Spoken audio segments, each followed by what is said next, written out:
Donc nous allons voir tout d'abord votre portrait. Donc vous avez fait vos études à Lyon de médecine, ensuite vous êtes déplacé à Montréal pour poursuivre votre cursus, et ensuite vous êtes revenu sur Lyon pour faire radiologue interventionnel. Donc pouvez-vous nous expliquer en quoi consiste un radiologue interventionnel? Effectivement, je suis radiologue et la radiologie maintenant se divise en deux parties, une radiologie diagnostique et une radiologie thérapeutique. Donc j'ai fait une spécialité en radiologie pédiatrie, étendue à la médecine fétale aussi. Et puis dans le domaine de la radiopédiatrie, j'ai développé une compétence particulière grâce à mon séjour à Montréal sur les angiomes, où j'ai pris en charge par la suite la consultation pluridisciplinaire des angiomes.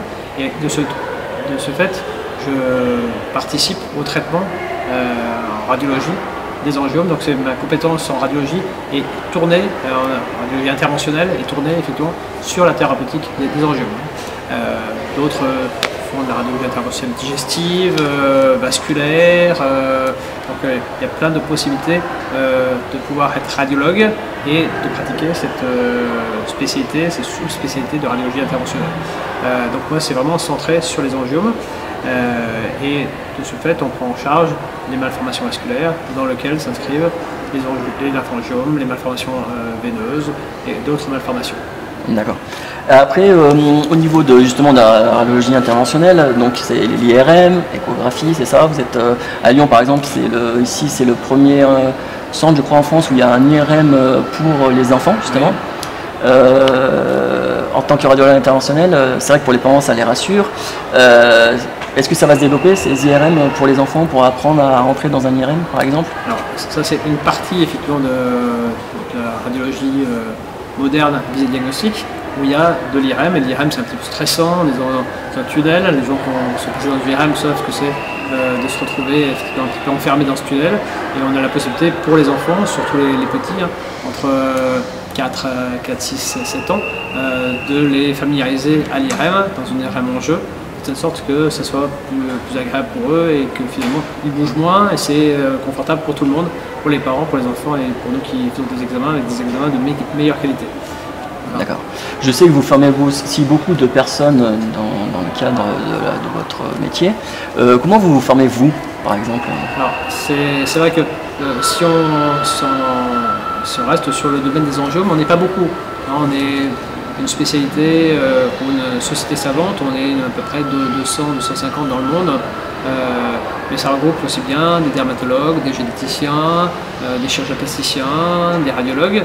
Et finalement, cette spécialité s'acquiert surtout au contact de personnes, qui ont eux-mêmes une compétence toute particulière. Et personnellement, moi j'ai acquis mon expérience à la fois à Montréal, auprès du docteur José Dubois, qui m'a formé sur toute une partie de ce champ des angiomes, et sur le côté plutôt dermatologie et interventionnel aussi à l'hôpital Lariboisière, où il y a eu le premier centre qui a été monté dédié, une consultation dédiée aux angiomes, sous l'égide au départ du professeur Merlan, et puis avec des radiologues tournés vers la neuro, avec une dame décédée qui était vraiment notre pionnière dans la dermato, qui était Mme Angel Ras. J'ai bénéficié effectivement des compétences de toutes ces personnes, et c'est vraiment par compagnonnage qu'on acquiert effectivement ce savoir. Et puis après il y a la lecture des articles, le fait d'avoir des congrès dédiés à notre spécialité. Finalement on n'est pas nombreux, hein. Il y a des congrès où on est très nombreux, là c'est des congrès où on se regroupe à 300, 400 maximum, où on a tous les spécialistes mondiaux, on a l'habitude de relire nos articles les uns les autres, donc on se tient au courant par ces échanges, par les discussions de cas aussi, hein, puisqu'il y a une société internationale qui s'occupe des angiomes, la ISSVA, International Society for Study of Vascular Anomalies, et on a monté avec quelques personnes un club qui serait le côté francophone de cette société, où on se réunit une fois par an, où on a une journée scientifique avec le matin un thème et l'après-midi où on échange sur des cas qui nous posent des problèmes, et comme ça on échange nos expériences entre personnes qui ont dans lesquelles les angiomes sont l'activité principale. Voilà, donc on va revenir maintenant sur la maladie en elle-même, oui, sur le lymphangiome. Donc pouvez-vous nous expliquer un peu plus qu'est-ce qu'un lymphangiome tout simplement?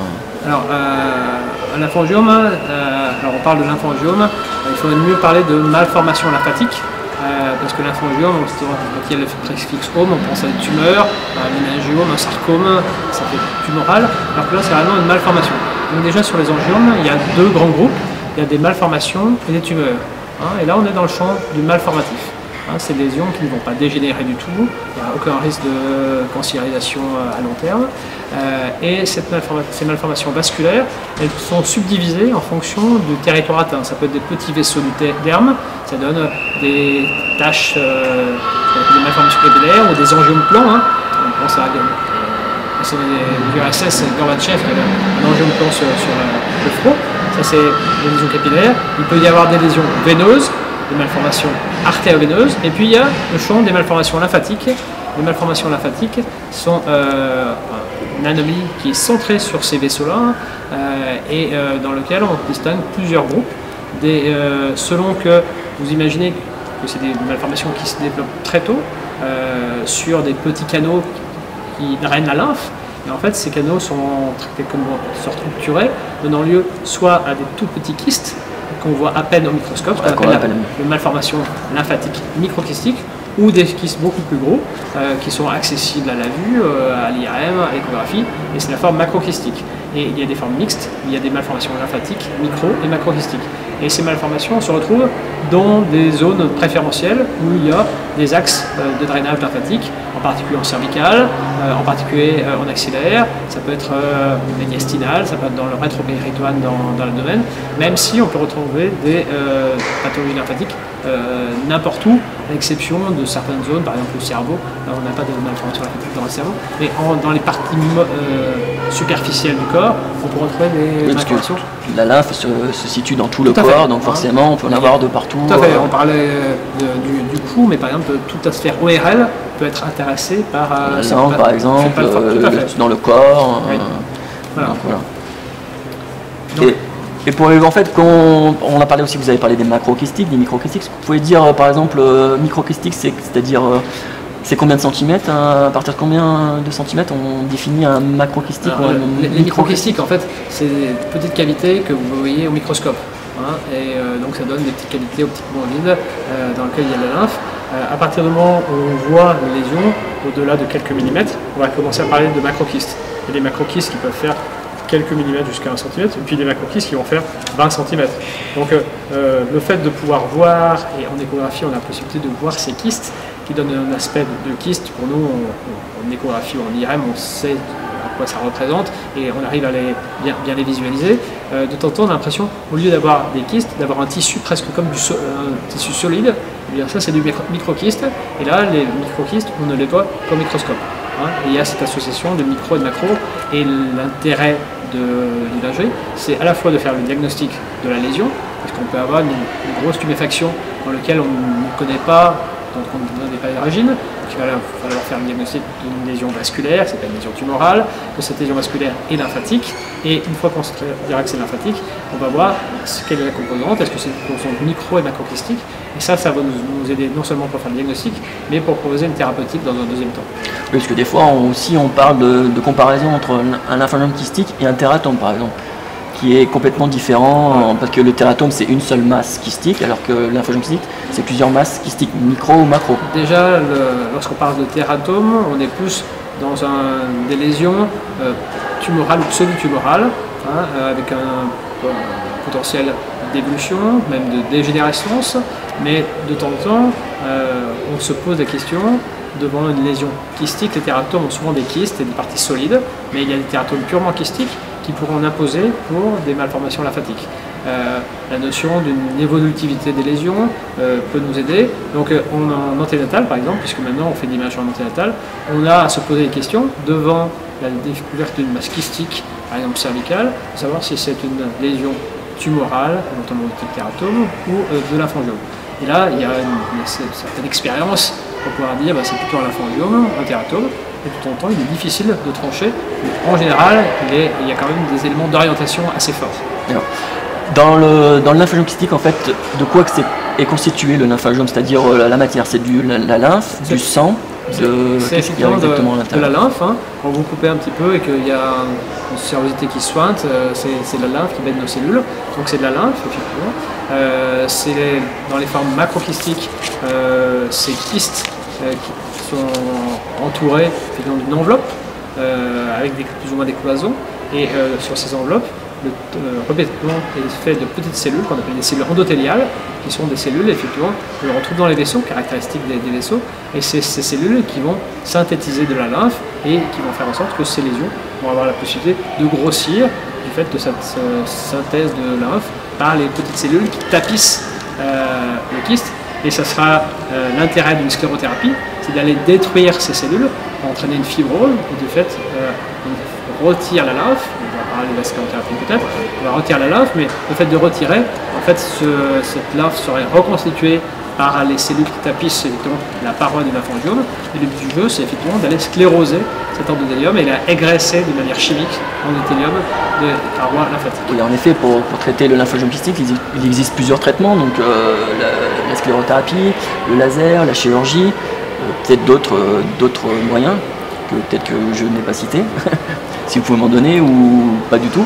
Donc nous on vient ici pour vous voir justement pour parler de la sclérothérapie qui est une de vos spécialités ici sur Lyon-Bron.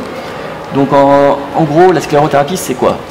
Alors pour reprendre effectivement, lorsqu'on fait un diagnostic de lymphangiome, il y a des lymphangiomes de petite taille pour lesquels on ne va rien faire, on va juste les surveiller. Il y a des lymphangiomes plus gros qui peuvent être invalidants, et dans ce cas on va les prendre en charge.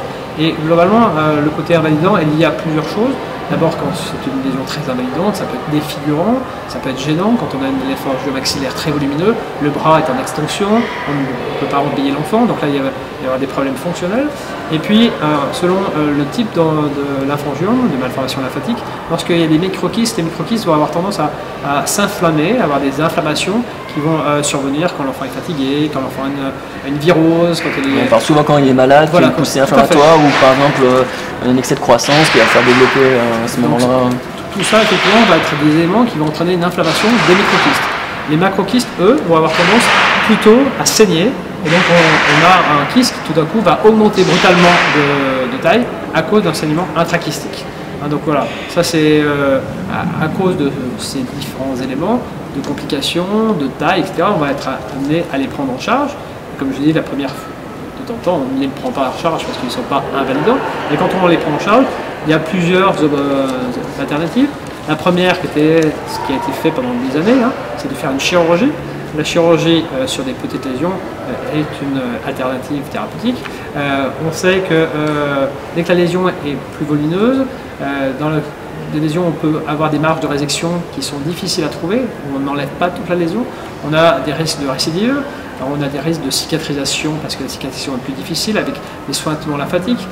Donc petit à petit, sur des formes qui sont plutôt macrokystiques, on s'est tourné de plus en plus vers la possibilité de ne pas opérer directement, mais d'aller plutôt traiter en sclérosant la lésion, comme je vous l'ai dit, le principe étant d'altérer la paroi vasculaire pour faire en sorte que les lésions aient tendance à s'affaisser et se fibroser, permettant ainsi, sans chirurgie, de pouvoir améliorer l'état local. Donc par contre, sclérosé, vous ponctionnez aussi avant, c'est ça d'après ce que j'ai compris? Donc, vous ponctionnez toujours avant et vous sclérosez, c'est-à-dire vous injectez le produit que vous utilisez. Alors les scléroses, c'est pour des malformations lymphatiques, c'est pour les malformations veineuses aussi. Même certaines malformations artério-veineuses vont être traitées par voie percutanée. Donc ça veut dire qu'il y a une approche percutanée sous un moyen de guidage par les bêtes de nos aiguilles qui est souvent l'échographie. On fait ça d'une manière éco-guidée. Donc on repère en échographie, on met nos aiguilles en échographie dans la lésion. Et une fois qu'on est dans la lésion, on va retirer la lymphe et puis on va mettre en lieu et place de la lymphe une certaine quantité de sclérosant pour effectivement, comme je dis, entraîner une fibrose progressive de la lésion. Donc on sait qu'il y a aussi plusieurs produits sclérosants en France, comme l'Ethibloc, l'Doxycycline, c'est ça si je ne me trompe pas. Oui. Aux États-Unis, c'est OK432, d'après ce que mes recherches. Quelle est la différence entre ces produits? C'est tous les mêmes? Pourquoi en France on utilise tel produit? Pourquoi aux États-Unis tel produit? Ou en Allemagne, par exemple, qui utilisent pareil, l'OK432? Quelle est la différence entre ces produits? Le principe global, c'est effectivement d'obtenir une sclérose et une altération de l'endothélium vasculaire. Ça peut se faire de manière chimique, et donc on a des produits différents. pendant très longtemps, on a utilisé une protéine de maïs qui était ce qu'on appelle l'Etibloc. Pour des raisons sur lesquelles on ne va pas revenir, l'Etibloc a été retiré du marché, alors que c'était un produit qui nous avait quelques inconvénients, mais avait beaucoup d'avantages en termes de bénéfices et en termes de résultats thérapeutiques. Mais maintenant, on n'a plus cette possibilité de recourir à l'Etibloc. Donc on peut utiliser certains autres produits qui vont altérer l'endothélium vasculaire, par exemple les cyclines, au départ c'est un antibiotique, la bibarbicine ou la doxycycline, qui est un produit qu'on utilise assez largement dans le service et qui marche bien. Il y a d'autres produits, on peut utiliser l'alcool, des dérivés de l'alcool, par exemple un produit qui s'appelle l'étoxysclérol, qu'on utilise pour scléroser aussi les varices, plus qu'une utilisation surtout par les angiologues, mais pas que par les angiologues. Donc nous, sur certains cas, on utilise la sclérose. On peut même utiliser, on l'a fait de temps en temps, quelque chose de naturel, qui est le sang, puisque on sait qu'un lymphangiome kystique, macrokystique qui saigne, le fait même de saigner beaucoup à l'intérieur, ce qui arrive de temps en temps, entraîne dans un certain nombre de cas une involution naturelle du lymphangiome. Vous voyez, quand on va d'un produit naturel de sang jusqu'à des produits chimiques, donc Etibloc ou autres. Et puis, un autre élément, c'est que quand le lymphangiome s'inflamme dans les macrokystes, lorsqu'il y a une infection par exemple, ça entraîne souvent une sclérose spontanée du kyste. Hier, je devais prendre en charge un enfant qui a 6 mois, qui avait un très gros lymphangiome de la face, qu'on a vu en anténatal, qu'on avait vu en postnatal. C'est vrai qu'il était très défigurant. Et puis en début juillet, je l'ai revu alors qu'il a fait une poussée inflammatoire dans son lymphangiome. On a ponctionné, c'était a priori stérile, mais était déjà sous antibiotiques. Et donc les parents ont l'impression que ça a diminué. Et je devais la prendre en charge hier. Quand il est venu, il n'y avait quasiment plus rien à prendre en charge. Donc il y a une évolution naturelle qui existe, soit par des phénomènes infectieux, soit par le sang. Et le principe, par exemple, d'un produit dont vous avez parlé, qui était le K432, un produit qui n'est plus utilisé réellement en France, pour des raisons sur lesquelles je ne reviens pas, mais était d'une particule de streptocoque, donc d'une bactérie, qui était injectée pour entraîner une espèce d'inflammation contrôlée et entraîner dans un second temps une involution de la lésion. Est-ce que vous tenez des statistiques de vos retours justement de sclérose sur des patients, ça veut dire la sclérose, dans 60% des cas ça marche, 30%, est-ce que vous tenez des statistiques entre guillemets ou... Alors, on essaye effectivement de pouvoir recenser nos cas. Hein. C'est vrai qu'à l'heure actuelle, on traite dans le service, on fait à peu près 5 à 6 gestes sur des angiomes par semaine. Donc ça peut être des malformations veineuses, de temps en temps des malformations artérielles, des lymphangiomes, donc c'est pas que de la malformation lymphatique, mais on a la possibilité de recenser nos cas, et pour une étude récente sur l'intérêt de la cycline par exemple, on a repris une série d'une année pour voir un petit peu nos résultats, et on a montré que par exemple dans les macrokystes purs, hein, les purement macrokystes, on arrivait à avoir une involution de la lésion en 1 à 2 procédures en moyenne. Hein, donc de temps en temps il faut faire une procédure, de temps en temps il faut en faire 2. Dès qu'on est sur des lésions qui sont plus mixtes, micro et macrokystiques, eh bien on est moins efficace et il faut augmenter le nombre de procédures. Donc ces procédures chez les tout petits peuvent se faire et se font sous anesthésie générale. Souvent on profite de l'anesthésie générale pour faire à la fois l'IRM et à la fois la sclérose. Et puis dans les formes qui sont des formes plus petites, c'est des enfants qui sont plus grands, on a la possibilité de faire les gestes même sans endormir, sous hypnoanalgésie. Donc on a une partie d'hypnose, une partie d'anesthésie locale que l'on met avec une pommade, et avec l'hypnoanalgésie, on a montré qu'on pouvait faire traiter des lésions, même chez des enfants relativement petits. Et à partir de quel âge on peut commencer une première sclérose? C'est-à-dire 4 mois, 6 mois? Donc, la sclérose, en fait, on l'a commencé en fonction de la gène. Donc c'est vrai que si on doit faire un geste sous anesthésie générale, les anesthésistes aiment bien que l'enfant ait 3 à 6 mois avant de faire le geste. Si l'enfant est très gêné par sa lésion, parce qu'elle peut être très proche des voies respiratoires, elle peut être gênante avec un retentissement fonctionnel sur le respiratoire, là on ne va pas attendre jusqu'à 6 mois, on va le faire le plus tôt possible. Si c'est des lésions peu invalidantes, le problème est essentiellement cosmétique, on va essayer effectivement de les traiter plus tard parce qu'on n'est pas pressé. Donc c'est en fonction, on s'adapte selon le préjudice fonctionnel au plastique. Donc ici sur Lyon, vous traitez justement par sclérose que des enfants. On s'aperçoit que non, vous faites aussi des adultes. On fait quelques adultes. Hein. C'est vrai que c'est une pathologie qui est plutôt une pathologie pédiatrique, mais on traite aussi quelques adultes. Voilà, parce que là, par exemple, on s'aperçoit qu'il y a des personnes à partir de 30 ans qui ont un lymphangiome kystique, alors qu'on dit que normalement, on l'a avant 2 ans. Pourquoi à 30 ans et qu'est-ce qui fait que certaines personnes adultes arrivent à avoir un lymphangiome kystique à 30 ans? Alors déjà dans le mode sachant qu'il y a déjà eu la poussée de croissance. Dans le mode de la révélation, on sait que la lésion est mal formative, donc elle peut présente très tôt. Après, elle peut se révéler plus tard. Elle peut se révéler parce qu'il y a eu un traumatisme local, le lymphangiome va saigner d'une manière brutale. Donc on peut très bien avoir un enfant pour lequel on ne suspectait pas du tout qu'il y ait une malformation lymphatique et qui fasse se révéler tout à fait brutalement. Un enfant que l'on va coucher alors qu'il n'y avait rien et qui se réveille le lendemain avec une tuméfaction qui a poussé dans la nuit, c'est quasiment sûr que c'est un lymphangiome qui a saigné. Et ces saignements, on les voit surtout dans la petite enfance. On peut les voir aussi à des moments de changement du climat hormonal. Donc la période prépubertaire peut être propice à la révélation ou à une reprise évolutive d'une pathologie lymphatique. C'est vrai que ce n'est pas une pathologie fréquente chez l'adulte, mais il m'est arrivé de traiter, ça m'arrive 5 ou 6 fois par an, d'avoir une personne qui est une personne adulte qui révèle un lymphangiome plus tard. Mon cas que j'ai traité plus tard avec 87 ans, il a révélé son lymphangiome tard. Et c'est vrai qu'une malformation, la visualisation d'une image liquidéenne, cloisonnée, pouvant faire évoquer un lymphangiome chez une personne qui est adulte et qui plus est un grand adulte, doit faire penser à d'autres diagnostics que le diagnostic d'une malformation lymphatique.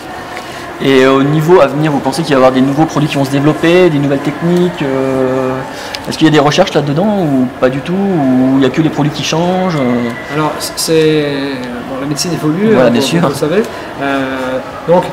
En fait, c'était pour savoir dans quoi vous allez tendre un peu, vous savez un peu où vous allez, le chemin par rapport à cette maladie, lymphangiome. Alors, si on regarde les angiomes dans la manière globale, vous avez peut-être entendu parler de la révolution qui a été les bêta-bloquants. Les bêta-bloquants, c'est un médicament qu'on n'utilise pas du tout dans les malformations lymphatiques, mais dans certains hémangiomes qui sont les tumeurs vasculaires du tout petit enfant. On a découvert récemment que ces bêta-bloquants marchaient de manière fantastique sur l'involution de ces tumeurs vasculaires. On peut penser qu'on aura des découvertes du même ordre qui peuvent se faire dans les années à venir. À l'heure actuelle, les recherches vont plutôt vers des nouveaux produits sclérosants. On a par exemple maintenant la possibilité d'ajouter de l'alcool sous forme de gel alcoolique. Est-ce que ça sera un gel alcoolique? Est-ce que ça sera un nouveau produit sclérosant? Mais on cherche, et l'avantage d'avoir des sociétés savantes, c'est qu'on peut se mettre tous ensemble pour faire des études en commun et avec des industriels, des produits, des laboratoires pharmaceutiques, éventuellement pouvoir faire des études assez rapides lorsqu'il y a une possibilité nouvelle thérapeutique qui voit le jour. Et par exemple, je sais qu'en France, on teste en ce moment, par exemple, de la chimiothérapie, par exemple, pour traiter les lymphangiomes. Vous êtes au courant? Parce que c'est au tout début, il paraît, un nouveau traitement qui est en train d'être testé justement en France. Il y a un projet de recherche clinique pour utiliser ce qu'on appelle des nouvelles molécules anti-angiogéniques. Ça veut dire que c'est des molécules qui vont inhiber, vont limiter la prolifération des petits vaisseaux. On commence à utiliser certaines molécules de ce type, une molécule qu'on utilise aussi dans les traitements des greffes, qui lutte contre le rejet de greffe, qui a des propriétés anti-angiogéniques, qui s'appelle le sirolimus. Cette molécule commence à être utilisée dans certaines malformations vasculaires et effectivement dans certaines malformations lymphatiques invalidantes ou des malformations lymphatiques très particulières qui vont entraîner une destruction osseuse. Là je parle d'une forme très particulière, très rare, où il y a ce qu'on appelle les lymphangiomatoses, c'est-à-dire qu'il y a une prolifération lymphatique qui est viscérale dans les viscères mais aussi dans les os, et dans ce cas-là on utilise effectivement ces nouveaux produits anti-angiogéniques dans ces indications-là. Donc c'est vraiment des molécules nouvelles on réserve à des indications très particulières et en général sur des lésions qui sont agressives dans leur extension. Vous avez beaucoup de patients donc par an que vous traitez. Si quelqu'un est atteint d'un lymphangome, est-ce qu'il peut vous contacter ou pas du tout Voilà. Le principe, c'est que on a des consultations pluridisciplinaires, comme les quelques grandes consultations pluridisciplinaires qu'il y a en France et dans le monde.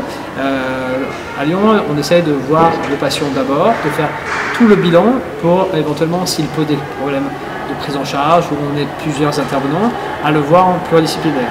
Donc le principe, c'est que tous les patients sont vus en consultation et on fait des examens adaptés, IRM s'il y a besoin. Comme je l'ai dit, si c'est des petits, on va pouvoir coupler l'IRM et la thérapeutique sur la même anesthésie pour éviter de faire deux examens différents sous deux anesthésies différentes. Donc globalement, le principe est de voir en consultation le patient et on voit tous les jours la consultation. On a une activité de consultation tous les jours pour les enjeux. Au fait, en discutant avec tous les parents que vous avez eus, que vous avez traités, tous reconnaissent votre gentillesse, professionnalisme. Pardon. Comment on fait pour justement être plus humain avec son patient, par exemple? Qu'est-ce qui vous différencie d'un autre médecin? Oui, tout le monde vous reconnaît justement cette qualité. Peut-être parce que j'ai 5 enfants et je comprends que c'est des temps difficiles et puis qu'on est anxieux quand ça touche votre enfant. On est anxieux pour notre santé, mais quand c'est nos enfants, on est encore plus anxieux. Donc, c'est vrai que, et souvent sur les indications difficiles, je me dis, ça serait mon enfant, qu'est-ce que je ferais? Et ça me guide de temps en temps. Voilà. Ce que j'essaie, c'est surtout de bien expliquer aux patients et à la famille la pathologie pour que les gens comprennent quel est notre objectif, qu'ils comprennent que de temps en temps, on ne peut pas faire grand-chose. Donc, la compréhension par la famille de la pathologie est pour moi quelque chose de très important. Et est-ce que des fois vous n'avez pas peur justement de faire une erreur, comme on dit des fois, erreur médicale ou pas, non? Oui, mais ça c'est le reste du métier. C'est notre responsabilité. Je pense que souvent, quand il y a effectivement, on voit qu'il y a de plus en plus de poursuites, un peu comme ce qui a été initié d'abord aux États-Unis, puis c'est venu chez nous. On voit très souvent il y a un problème de communication entre le médecin, entre le corps médical et les familles et les patients. Donc je pense que c'est vraiment très important. On travaille en confiance entre professionnels et puis avec les familles. Après, c'est sûr que de temps en temps, on fait des gestes délicats, mais on en informe la famille et c'est toujours très difficile quand effectivement on a un problème sérieux sur un traitement. Mais c'est le propre de notre métier. Et au niveau, justement en France, combien il y a de centres qui font de la sclérose par exemple? Il y en a dans les grandes villes, Paris, Tours, Bordeaux, Marseille. Et puis c'est vrai qu'en fonction d'eux, certains font plus, d'autres font moins. C'est vrai que nous, ça c'était comme ça, mais on est dans les centres, on fait de nombreuses scléroses toutes les semaines. D'accord. Par rapport justement, votre famille est hyper chargée en tant que médecin, comme tous les médecins on va dire. Est-ce que vous avez des passions? Vous avez le temps d'avoir des passions, des hobbies, malgré tout ce temps que vous consacrez à la médecine, au congrès, parce que vous faites beaucoup de congrès. J'ai déjà 5 enfants, donc ça, comme je dis, ça m'occupe pas mal. C'est vrai que mon temps est quand même assez dévolu à côté de la famille, un peu au sport, au ski surtout l'été d'hiver, pardon. Voilà. Voyage, je crois aussi. Voyage, j'ai fait beaucoup pour les congrès. J'aime bien la montagne, j'aime bien marcher, voilà. Mais c'est vrai qu'il y a des jours où c'est un peu plus difficile parce que les journées sont longues. Hein. En général, elles font toutes à peu près 12 heures, c'est 7h, 7h. Oui, c'est pour ça que je vous pose la question. Mais globalement, quand on a fond d'avoir une passion, et c'est une passion hein, vraiment, et cette passion on la partage dans le service avec par exemple le docteur Viamounex avec qui je travaille sur les enjeux, le temps paraît beaucoup moins long et c'est quelque chose d'avoir une passion. D'accord. En tout cas, je vous remercie pour l'interview. Merci beaucoup. Merci à vous. Merci à vous. Merci.